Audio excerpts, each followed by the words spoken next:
Hi friends, మీకు ఈ video నచ్చితే లైక్ చేయండి, సబ్స్క్రైబ్ చేయండి. వైష్ణవి చీర కట్టుకొని వెన్నెలలాగా రెడీ అయిపోయి కృష్ణ వాళ్ళ ఇంటికి వెళ్తుంది. ఇంతలో కృష్ణ అక్కడికి ఉన్న వైష్ణవిని చూసి వెన్నెల అనుకొని వెన్నెల అని చెప్పేసి వైష్ణవి దగ్గరికి వెళ్తూ ఉంటాడు. ఇంతలో అక్కడ ఉన్న వైష్ణవి మాత్రం నేను వెన్నెలని కాదు, వైష్ణవిని చూశాను, నువ్వు ఎవరెవరిని గుర్తుపట్టలేకపోతున్నావు అని, నేను కాస్త చీర కట్టేసుకుంటే నువ్వు నన్ను వెన్నెల అనుకుంటున్నావు అని చెప్పేసి అంటూ ఉంటుంది. ఆ మాటలు వినగానే అక్కడున్న కృష్ణ అయితే ఒక్కసారిగా షాక్ అయిపోతూ ఉంటాడు.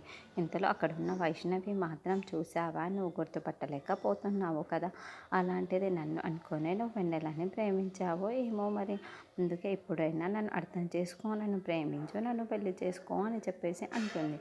ఆ మాటలు వినగానే అక్కడున్న కృష్ణ అయితే ఒక్కసారిగా షాక్ అయిపోయి, ఏం మాట్లాడుతున్నావు వైష్ణవి అని చెప్పేసి అనుకుంటూ ఉంటాడు. ఇంతలో అక్కడున్న వైష్ణవి మాత్రం, అవును కృష్ణ, నువ్వేదో మాయంలో పడిపోయి నన్ను వెన్నెల అనే ప్లేస్లో నన్ను ఊహించుకొని నువ్వు నన్నే అనుకున్నావే తప్ప నువ్వు వెన్నెలను ఎలా ప్రేమించగలవు చెప్పు.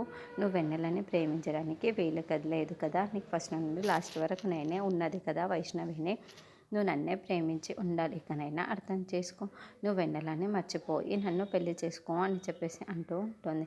ఆ మాటలు వినగానే అక్కడున్న క్రిష్ అయితే ఒక్కసారిగా షాక్ అయిపోతూ ఉంటాడు.